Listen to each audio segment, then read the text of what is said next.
ආයිබෝවන් අද මම පාඩමෙන් මම උගන්වන්න බලාපොරොත්තු වෙන්නේ ඔයගලන්ට සල්වා කලිසමක් මසා ගන්න අන්දමයි.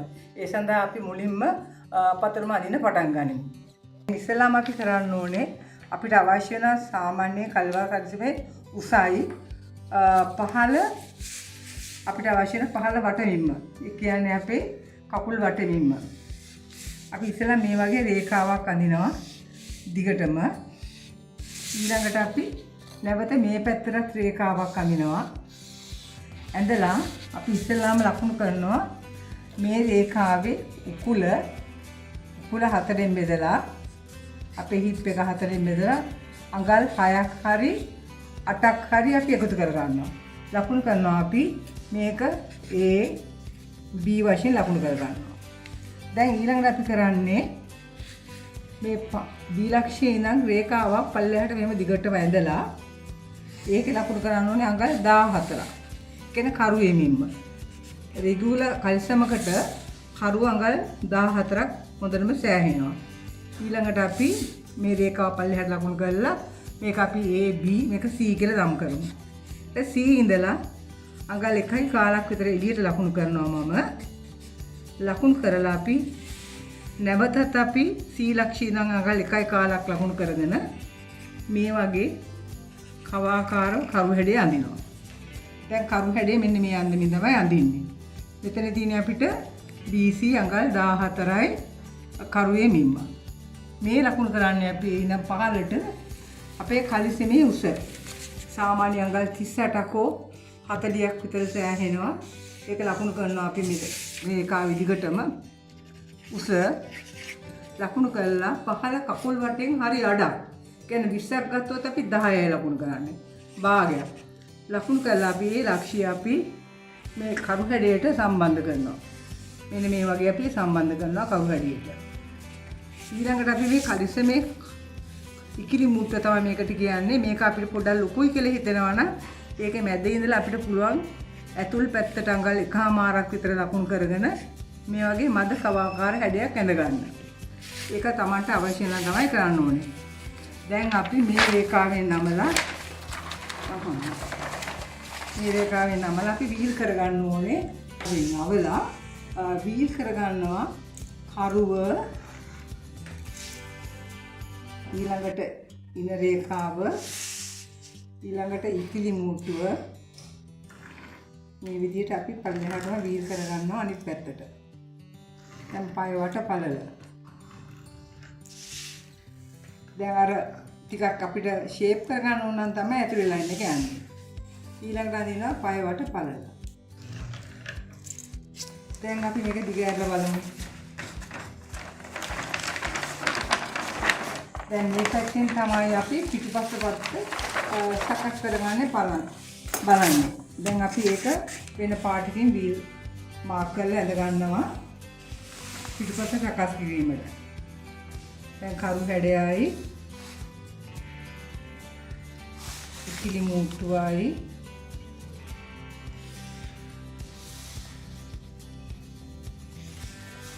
පහළ වාටියයි මේ අන්දමින් වීල් කරගන්නවා. දැන් මේක බැක් එක සඳහා අපි කරන්නේ මෙතන කරුවේ ඉඳලා අඟල් 3 කාලක් එළියට ගන්නවා. මේ පයවට පළවෙන් අඟල් 3 කාලක් එළියට ගන්නවා. අඟල් 3 කාලක් එළියට ගන්නවා කරුවෙන් අපි පහළ පයවට පළවෙන් 3 කාලක් ලකුණු කරනවා. ලකුණු කරලා අපි රේඛා දෙක සම්බන්ධ කරනවා. අපි ඒක කඩ රේඛාවෙන් සම්බන්ධ කරනවා. බ්‍රෝකන් ලයින් එකකින්. ඒක තමයි අපේ පිටුපස සඳහා පාවිච්චි කරන ඉකිලියේ මුට්ටුව. දැන් ඊළඟට අපි කරුවෙනුත් අඟල් භාගයක් පමණ ඉන්නේ උස්සලා සම්බන්ධ කරනවා මේ අංශීය රේඛාවට. ඒකත් අපි බ්‍රෝකන් ලයින් එකකින් අඳිමු. රූල දෙක අඳිමු. දැන් අපේ පිටුපස සඳහා අවශ්‍ය එකට අපි ඊතල දාමුකෝ. මේ ඉහළ රේඛාව අංශය එළියට ගත් එක මේ ඉකිලි මුට්ටුව එළියට ගත් එක මේ ටික තමයි අපේ බැක් කොටස සඳහන් වෙන්නේ. මේක තමයි අපි අංශය. මේක ලියමු සයිඩ් කියලා අපි. දැන් අපි මේන් කොටස් දෙකක් කපා ගත්තාම පිටිපස්සටයි ඉස්සරහටයි කොටස් දෙකක් කපා ගත්තාම සම්පූර්ණ කලිසම හදා ගන්න පුළුවන්. දැන් මැහුම් වාසි තියෙනවා අපි ඉන්නට අඟල් භාගයයි කරුවට අඟල් භාගයයි අතිත්‍රේ කවලින් චුට්ටක් වෙනවා අපි එළියට තියනවා කියලා. Total. ඔව්. නෝ. තාපි. Broken it. ඔය. මේක තමයි අපේ මැහුම් වාසි පෙන්වුම් කරන්නේ අපි. ඉතින් මුකට අපි අඟල් භාගයක් තියාගන්න එළියට. දැන් ඔයගොල්ලෝ ඇතුළට ගත්තොත් රේඛාව ගන්න ඕනේ එතන ඉඳන් ඊළඟට අපි ගන්න ඕනේ ඉන්නට භාගයයි මේ පැත්ත පිටුපස්සට අපි ඉන්නට දා ගන්න ඕනේ අඟල් භාගයක් කරුවටත් අඟල් භාගයක් තියා ගන්නවා. ඊළඟට අපි අංශය නෙමෙයි මේක ඉකිලි මුට්ටුව. ඒකටත් අපි අඟල් භාගයක් තියෙනවා. පහළ වාටියට අපි අඟල් එකමාරක් විතර මැහුම් වාසි තියා ගන්නවා. දැන් මෙන්න මේ අන්දමින් තමයි අපේ සම්පූර්ණ බ්ලොක් එක දැක්වෙන්නේ ඔයගලන්ට සල්වාර කන්ස්මේ. අපි දැන් ප්‍රැක්ටිකල් එකක් ඔයගලන්ට ඉදිරිපත් කරනවා. තව ටිකකින් අපි බලමු ප්‍රැක්ටිකල් එක කරන්නේ කොයි වගේද කියලා. දැන් අපි කරන්නේ අඟල් 38ක් විතර ඉන්න තියෙන අඟල් 40ක් විතර උස තියෙන කෙනෙක්ගේ බ්ලොක් එකක් අරගෙන අපි හදලා අපි හදපු ක්‍රමයට නිර්මාණය කරලා රෙද්දට තියෙන ඇල්පෙන්ති ගහනවා. ඒ කියන්නේ සම්පූර්ණ පතනම තියෙනවා. මේක පිටුපස පැත්ත තියෙනවා, ඉදිරිපස පැත්ත තියෙනවා. දෙකම තියෙනවා අංශීය රේඛාවට මුට්ටුවක් නැහැ. දැන් අපි මේක එහෙම තියලා ඇල්පෙන්ති ගහගෙන දිගටම සම්පූර්ණ බ්ලොක් එකට ගහනවා ඇල්පෙන්ති. හරුව පැත්තටයි පහළ වාටියට ඉකිලි මුට්ටුවට ඉනට. දැන් අපි මේක කපා ගන්නවා.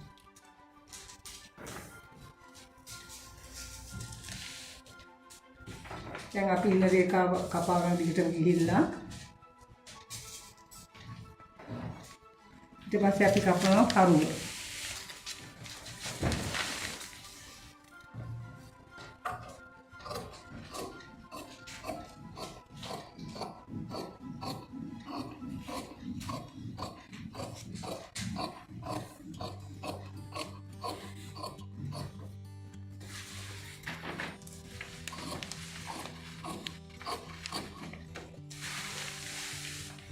දැන් අපි කරන්නේ සම්පූර්ණම බ්ලොක් එක ඉස්සෙල්ලාම කපා ගන්න එක.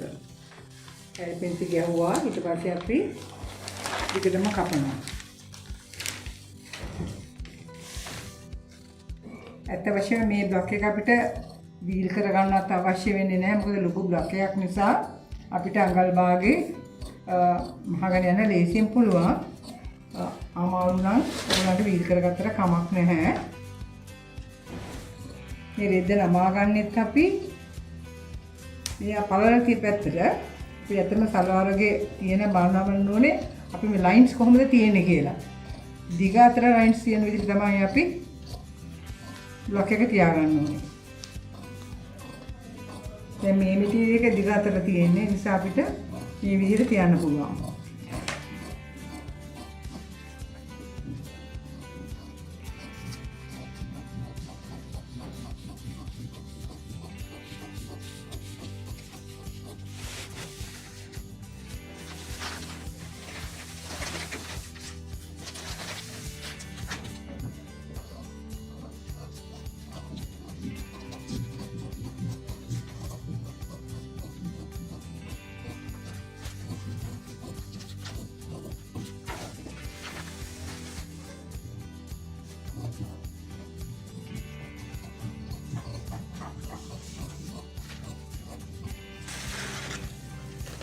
දැන් අපි බ්ලොක් එකේ පිටිපස්ස පැත්ත ලකුණු අපි දාගමු. බෑක් සයිඩ් කියලා පෙන්වන්න කරන්න අපිට පිටිපස්සට අපි මාර්ක් එකක් දාමු. මේ මෙටීරියල් එක ලකුණු කරන්න මෙටීරියල් එක මාර්ක් කරන්න. පෙන්සිල් එකකින් මෙටීරියල් එක මාර්ක් කරන්න පිටිපස්ස.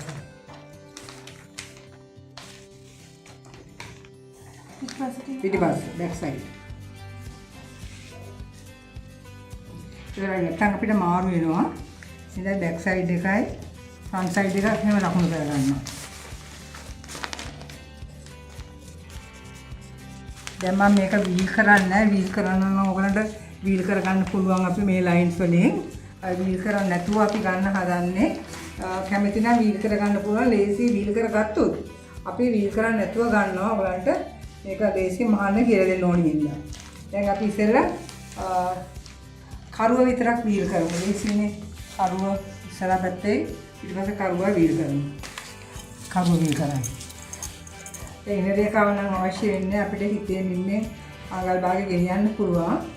අර කරු කඩේ ටිකක් ලේසි වෙන්න වීල් කරගන්නවා.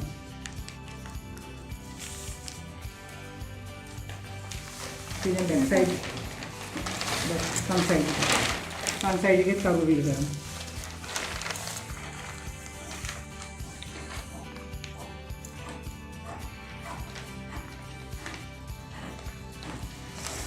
මේකයි දිකිලි මුට්ටුව අවශ්‍ය නම් මං කිව්වා වීල් කරගන්න කියලා. නැත්නම් අපිට වීල් නොකරත් ප්‍රශ්නයක් නැහැ. හිතේ මිමට වලින් අපිට මහ ගන්න පුළුවන් වෙනවා.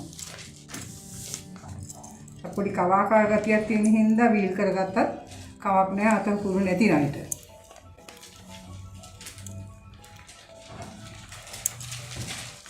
දැන් වීල් කරනකොට අපි දෙපැත්තම වීල් කරගන්න ඕනේ. දැන් ඉස්සෙල්ලාම එක පැත්තක් වීල් කරගන්නවා. ඊළඟට අපි ඊළඟ පැත්තත් වීල් කරගන්නවා.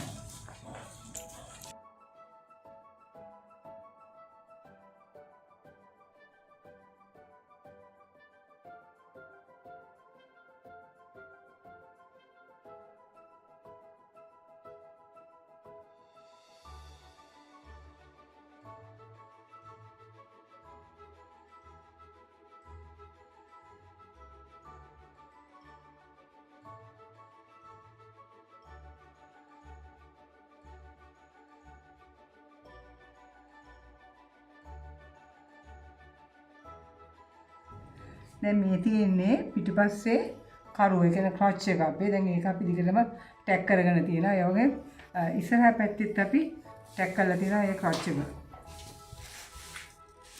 මෙන්න මේ වගේ ටැග් කරලා තියෙනවා. ටැග් කරාට පස්සේ අපි කරන්න ඕක මැෂින් දානවා.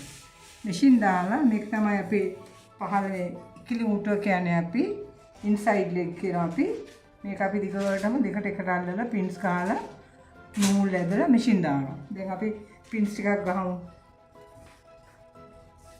අපි ඉන්සයිඩ් ලෙග් එක තමයි දැන් පින්ස් ගහන්නේ.